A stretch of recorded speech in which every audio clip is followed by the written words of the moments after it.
On a sunny autumn morning, as I was organizing my slides for yet another lecture on men's health at the Senior Community Center, I realized how much our society still needs to evolve in discussing sexuality in later life. As a urologist and andrologist, for 15 years I have observed that this topic, although fundamental, remains surrounded by taboos and prejudices that urgently need to be dismantled. The auditorium was full. Attentive faces, some shy, others curious, watched me as I began the presentation.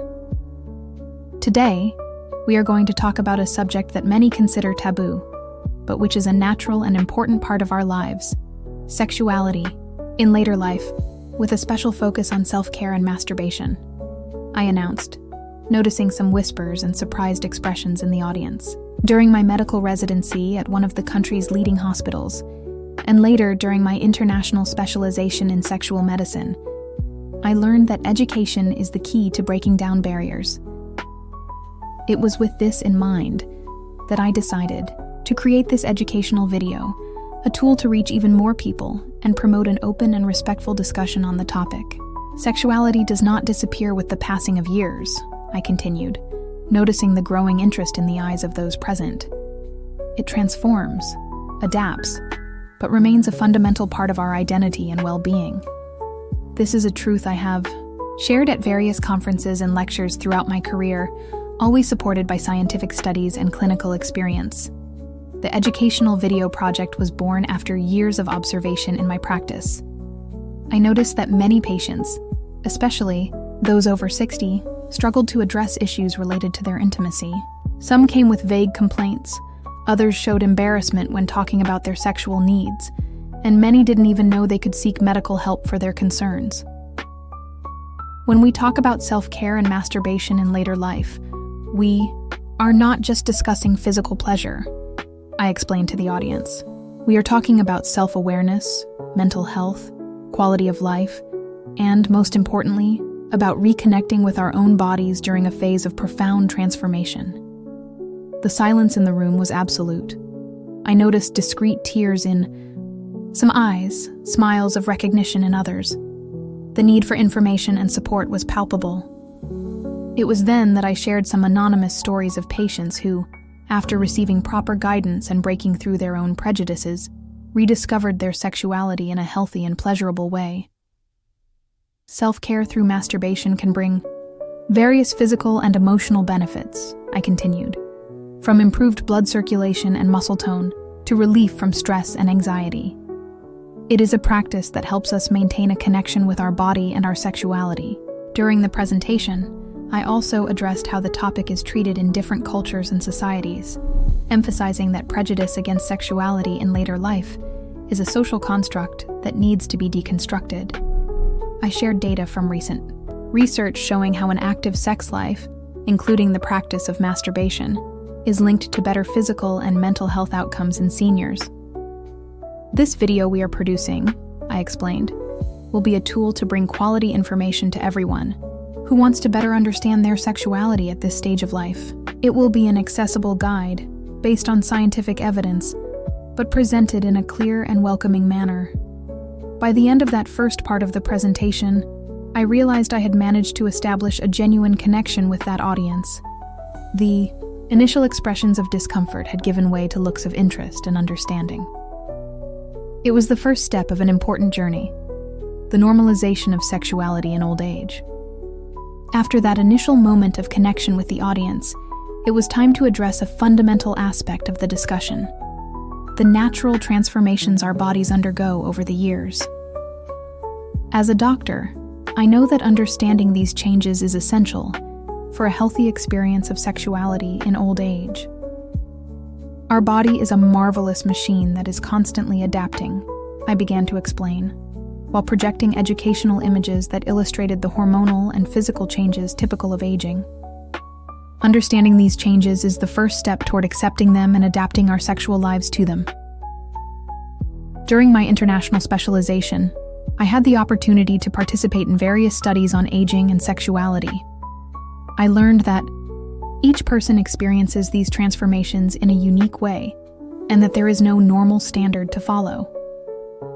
The important thing is to understand that all these changes are natural and do not mean the end of sexual life. In the case of men, I continued, it is common to observe changes in testosterone production, which can affect sexual desire and erectile function. In women, menopause brings significant changes, such as a decrease in natural lubrication and changes in the elasticity of vaginal tissues. But all these issues can be managed with proper medical guidance. At this point, I shared with the audience some inspiring stories of patients who, after better understanding their bodies, were able to adapt their sexual lives to new conditions. A 75-year-old man, for example, discovered that regular masturbation helped him maintain the health of his erectile tissue. A 68-year-old woman reported how self-awareness through masturbation helped her overcome the discomfort caused by vaginal dryness. Self-care through masturbation is not just a form of pleasure, I explained, but also an important exercise for maintaining the health of sexual organs. It's like a workout that keeps tissues active and healthy. During the presentation, I also addressed the importance of staying well hydrated, maintaining a balanced diet, and engaging in regular physical exercise, all factors that contribute to a more satisfying sexual life. I explained how these practices relate to hormone production and overall body well-being. In the educational video, I continued, we will dedicate considerable time to explaining each of these changes in detail and how to handle them. We want every viewer to feel welcomed and understand that their experiences are shared by many others. One of the most important points I made sure to emphasize was the need for regular medical checkups. Just as we do heart checkups and routine exams, sexual health also deserves professional attention, I emphasized. We should not be ashamed to seek help when needed. The audience showed increasing interest, and questions began to arise. A lady timidly raised her hand and asked about lubricants and other products that could aid in self-care. It was an excellent opportunity to discuss the various resources available today. There are different types of lubricants, intimate moisturizers, and other products specifically developed for seniors, I explained. In the video, we will conduct a detailed analysis of each option, always based on scientific evidence and considering the specific needs of each individual. As I presented this information, I noticed looks of relief on many faces. It was as if, finally, those people were being given permission to care for their sexuality naturally and without guilt. I saw discreet smiles exchanged among couples present, and I noticed several participants taking careful notes. Remember, I concluded this part of the presentation, that our bodies remain capable of feeling pleasure at every stage of life. What we need is to adapt our practices to the new conditions that time brings, always with respect and affection for ourselves. As the afternoon progressed, I realized it was time to deepen our discussion on the specific benefits of self-care and masturbation in later life. As a physician specializing in sexual medicine, I have observed how this practice can positively impact various aspects of physical and mental health in seniors. Let's talk now about something that is rarely discussed in society, but is essential for our overall health, I began, adjusting my slides for the next section. Self-care through masturbation is not just a matter of pleasure, but a practice with scientifically proven benefits. During my international specialization, I participated in various studies that demonstrated how regular intimate self-care contributes to maintaining cardiovascular health. When we give ourselves pleasure, our body releases endorphins and other beneficial hormones that help reduce stress and anxiety, I explained, noticing how some participants were starting to feel more comfortable with the topic. One of the most interesting aspects I discovered in my clinical practice is how self-awareness impacts the self-esteem of elderly patients. When we allow ourselves to explore our bodies with care and respect, we begin to better accept the natural changes of aging, I shared, recalling several successful cases from my practice. On the physical side, I continued, regular masturbation helps maintain tissue elasticity, improves local blood circulation, and contributes to pelvic muscle health. For men, this can mean improved erectile function, and for women, greater comfort in intimate relationships and better urinary control.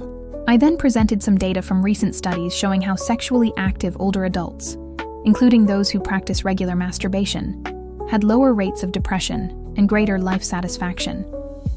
The connection between body and mind is profound, I explained.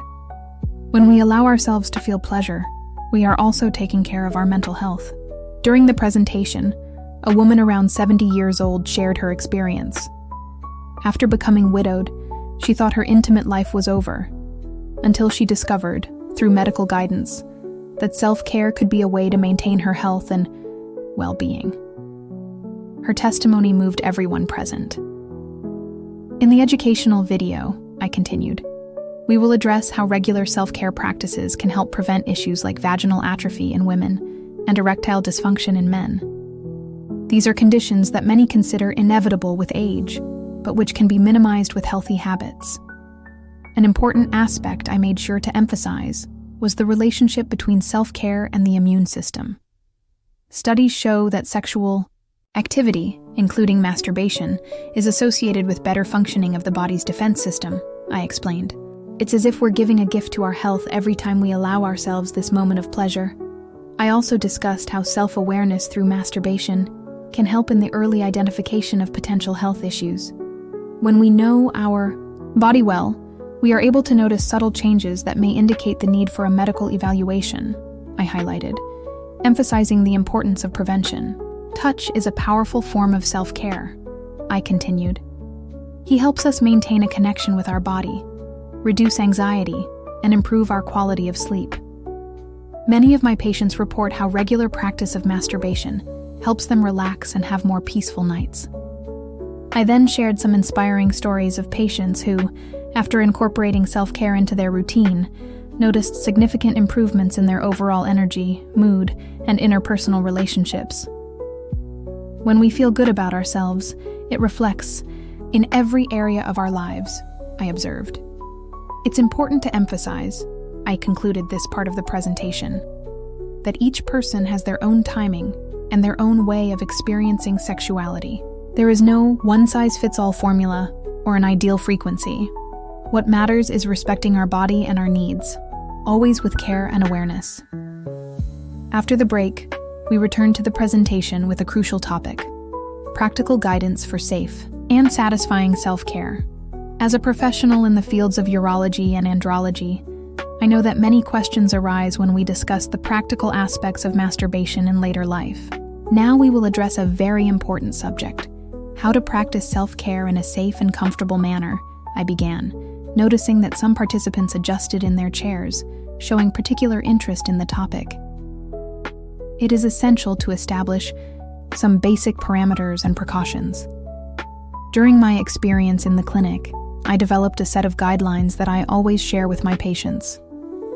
The first and most important aspect is hygiene, I explained. Before any self-care practice, we must ensure that our hands are well washed and that the environment is appropriate and private. I then presented a series of slides with information about safe products for intimate use. There are various types of lubricants on the market, but not all are suitable for the sensitive skin of seniors, I warned. In the video, we will conduct a detailed analysis of each type of product, its indications, and contraindications. One aspect I always make sure to emphasize is the importance of the environment. Creating a comfortable and safe space is essential, I explained. This includes ensuring the temperature is pleasant, the lighting is adequate, and that you have complete privacy for this moment of self-care. During the presentation, I also addressed the issue of timing and frequency. Each person has their own pace, I emphasized. There is no ideal or mandatory frequency. What's important is to respect the signals from your body and never force yourself into anything that causes discomfort. A common question that arose during the session was about the use of accessories and devices designed for pleasure. There are specific products for seniors, made with hypoallergenic materials and anatomical shapes, I explained. In the video, we will dedicate a special segment to discuss how to choose and use these products safely. It's essential to maintain open communication with your doctor, I continued. Any discomfort or doubt should be shared during consultations. We are professionals prepared to help and guide without judgment. Another important point I addressed was the issue of medications. Some medications can affect libido or sensitivity, I explained. That's why it's important to talk to your doctor about possible adjustments to your medication, when necessary and possible. During the presentation, I shared some relaxation techniques that can be incorporated into self-care moments. Conscious breathing and soft music can help create a state of greater receptivity and pleasure, I suggested. In the video, we will show practical breathing and relaxation exercises. A topic that generated a lot of interest was the relationship between physical exercise and sexual health. Regular practice of physical activities, especially pelvic floor, exercises can enhance the benefits of self-care, I explained, demonstrating some simple movements that can be done at home. It is also important to maintain a skin hydration routine, I continued. As we age, our skin tends to become more sensitive and requires special care. In the video, we will discuss specific products for hydrating intimate areas. Concluding this part of the presentation, I emphasized the importance of gradual self-awareness. There's no rush, I emphasized. Self-care is a journey of discovery and reconnection with our bodies. Every small progress should be celebrated. The afternoon sun was beginning to fade, creating a more intimate atmosphere in the auditorium, perfect for addressing one of the most challenging aspects of our discussion: the emotional and social barriers that often prevent older adults from fully embracing their sexuality. Now, let's talk about something that, in my experience as a doctor, often represents the biggest obstacle to a healthy sexual life in later years: emotional blocks and the weight of social judgments, I began, noticing how some participants immediately identified with the topic. Over my years in practice, I have observed how rigid religious upbringing, conservative cultural values, and past experiences can create significant barriers to the expression of sexuality. Many of you likely grew up in a time when talking about sex was forbidden, let alone about masturbation, I remarked, seeing several nods of agreement from the audience. In the educational video, I continued, we will dedicate considerable time to address these emotional issues. We will work on deconstructing myths and taboos that have been cultivated over decades, always with great respect for each individual's beliefs. A lady of approximately 75 years raised her hand and shared how she felt guilty for still having sexual desires after her husband's passing. Her courage in opening up inspired other participants to also share their experiences and fears. It's important to understand that our feelings and desires do not diminish our dignity or moral worth, I emphasized. On the contrary, recognizing and accepting our sexuality is a fundamental part of a full and healthy life at any age. During the presentation, I discussed how family and social support is crucial in this process. Often, family members themselves have difficulty accepting that their elderly relatives maintain an active sexual life, I explained.